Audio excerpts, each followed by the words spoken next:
नमस्कार दोस्तों, लॉजिकल हिंदू में आपका स्वागत है। दोस्तों, इस वीडियो में मैं बात करने वाला हूँ एक ऐसी मूवी की जिसने मुझे भी डरा दिया। और ये लगा लीजिए, लगभग उस मूवी को देखने के एक हफ्ते बाद तक मुझे काफ़ी दहशत रही और मैं भी थोड़ा घबरा गया उसको देख करके।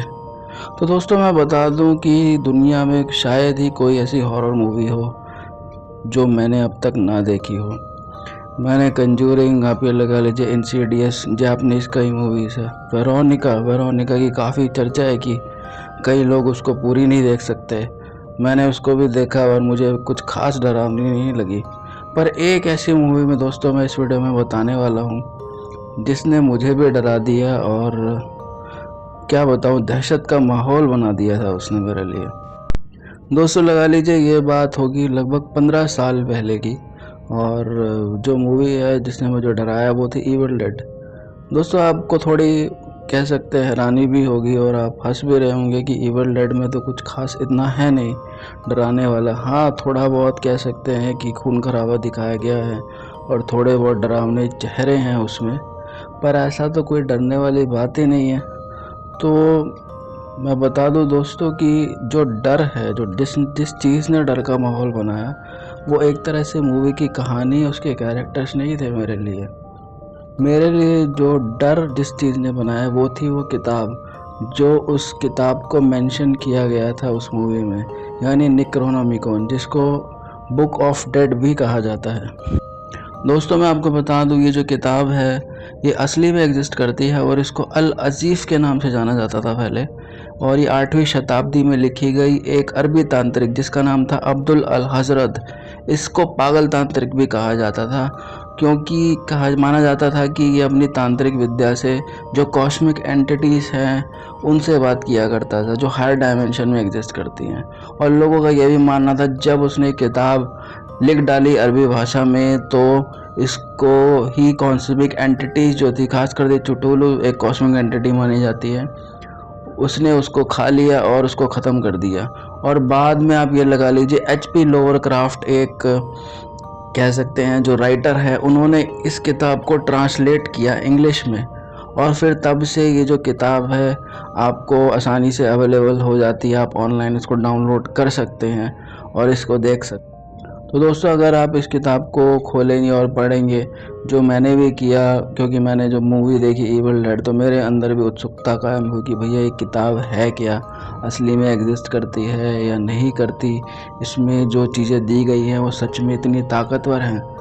तो दोस्तों, जब आप इसको पढ़ने बैठेंगे तो आपको दिखेगा कि इसमें कई कॉस्मिक एंटिटीज, यानी आप कह सकते हैं कॉस्मिक एलियंस, और जो प्लांट्स वगैरह हैं और जो इंटर डायमेंशनल जो एलियंस हैं उनके बारे में बताया गया है।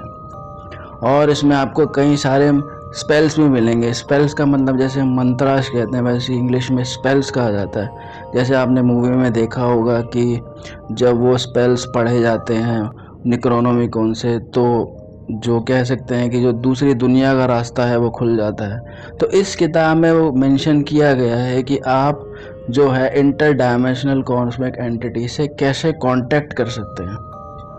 तो दोस्तों, मेरे साथ क्या हुआ, मैंने लगभग आप ये लगा लीजिए स्पेल चेक्स, इसके 20 से 25 स्पेल चेक्स पढ़ डाले जब मैंने डाउनलोड किया। और रात को दोस्तों मैं बता नहीं सकता कि मेरे साथ क्या हुआ। दोस्तों, उस दिन, ये काफ़ी, मैं बता रहा था आपको, 15 साल पहले की बात है। मैंने जब दोपहर में उसको पढ़ डाला तो शाम को आप ये लगा लीजिए मैं सो नहीं पाया, क्योंकि उस दिन क्या हुआ था, उस रात को 9-10 बजे ऐसे ही मैं सोया और आप ये यकीन नहीं करेंगे कि मेरे कान में एक इतनी तेज़ आवाज़ आई, बहुत डरावनी आवाज़ आई। मैं उठ खड़ा हुआ, ऐसा लगा कि मेरे कान में कोई जो राक्षस है वो चिल्ला के मेरे को उठा गया है।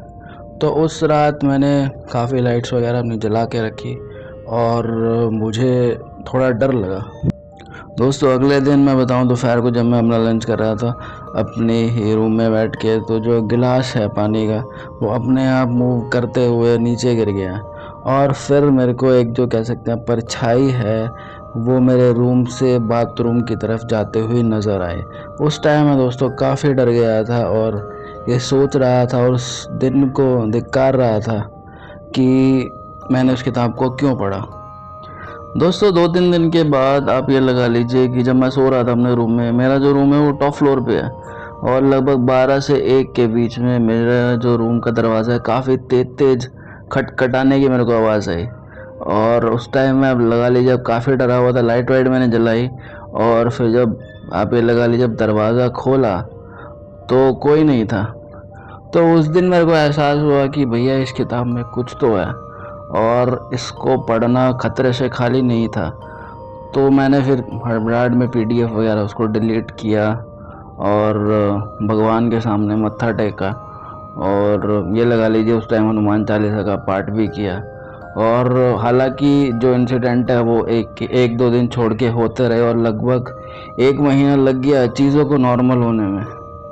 तो दोस्तों मैं बता दूं कि ये जो किताब है, ये जो बुक ऑफ डेड है, नेक्रोनोमिकॉन है, इसको आप देख तो सकते हैं, आप इसको पढ़ भी सकते हैं, पर मेरी रिकमेंडेशन ये है कि आप इसके जो स्पेल्स दिए गए हैं और जो मंत्रा वगैरह दिए गए हैं उसको आप तेज़ वॉल्यूम में ना पढ़ें, थोड़ा तेज़ ना पढ़ें, आप उसको मन मन में पढ़ें तो वो ज़्यादा बेटर रहेगा, उसका इम्पैक्ट कम रहता है।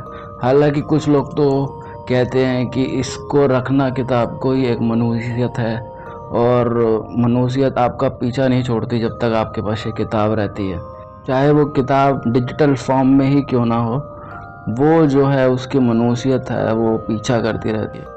दोस्तों कुछ लोगों का ये भी मानना है कि इस किताब की ताकत सबसे ज़्यादा तब होती है अगर ये किताब खून से लिखी हो और जो इसकी किताब के जो कागज़ हैं वो चमड़े से बने हुए, इंसानी चमड़े से बने हुए, जैसे कि आपने मूवी में भी देखा होगा इवल डेड में जो एक्सप्लेन किया गया है।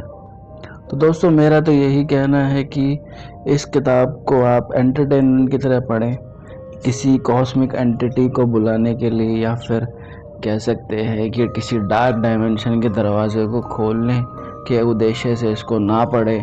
और दोस्तों यही मूवी थी जिसने मुझे काफ़ी डरा है, जो डर का कारण बनी। और दोस्तों आज के लिए बस इतना ही, धन्यवाद।